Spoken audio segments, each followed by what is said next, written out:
In my Robin Hood video, I said that I don't really do movie reviews, but that's obviously bullshit because I'm doing one right now. A couple nights ago, I saw Joker, and it was one of those rare movies that I disliked the more I thought about it. And there are so many different ways that you can dislike this movie as a comic book fan, as a movie fan. It's like a Russian doll of hating something. So here is a quick list of some of the things that I didn't like about Joker, and an extremely quick list of things that I did like about Joker. And obviously there are spoilers coming up, so if you haven't seen the movie yet, turn the sound off and keep playing the video so I can get the views.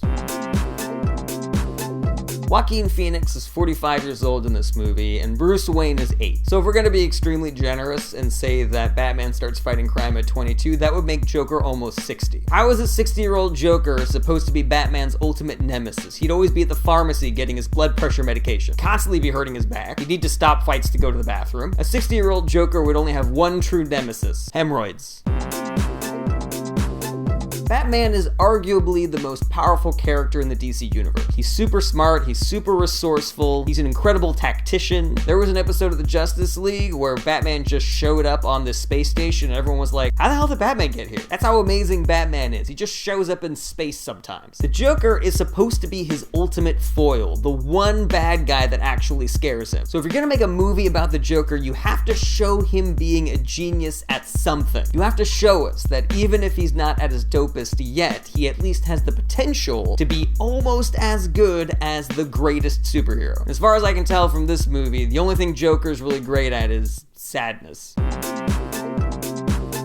One of the constants in the Batman universe is that both Alfred the Butler and Thomas Wayne are both really good guys. They need to be good guys so they can be good role models for Bruce, to teach him some sort of moral foundation. Which is why it's so weird that in this movie, Alfred and Thomas Wayne are both huge dicks for no reason. Joaquin Phoenix has scenes in this movie with both Alfred and Thomas Wayne where he asks about his mom, and they are both so hilariously and needlessly mean about it. They're both like, yeah, I remember your ma, she was cuckoo bananas.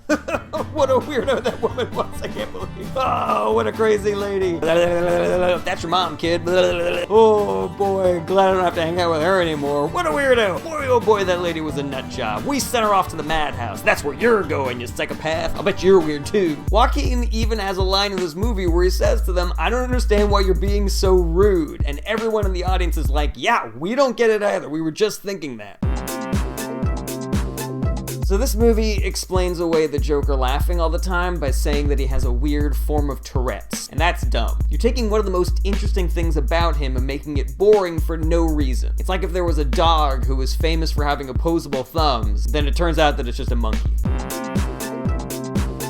One of the Joker's strengths is his ability to attract minions and henchmen. It's a cornerstone of his mythology that he's always got a big crew who are slavishly devoted to him. And this movie actually did a really good job of coming up with a new and interesting way of explaining where he got his minions from. It ends up being like this Occupy Wall Street, fuck rich assholes, kind of murderous clown flash mob that I actually thought was pretty clever.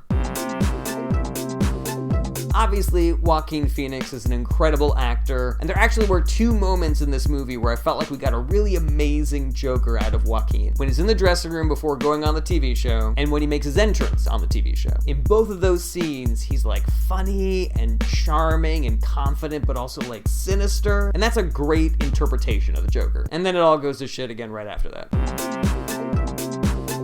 As I said before, Joaquin Phoenix is extremely talented, and there was a great Joker in there, but we really only got a tiny glimpse of it in this movie. So my official updated list of Jokers from best to worst: Mark Hamill from the animated series, Heath Ledger, Jack Nicholson, Cesar Romero, Joaquin Phoenix, and in last place, Jared Leto. And Jared, if you're watching, it's not your fault.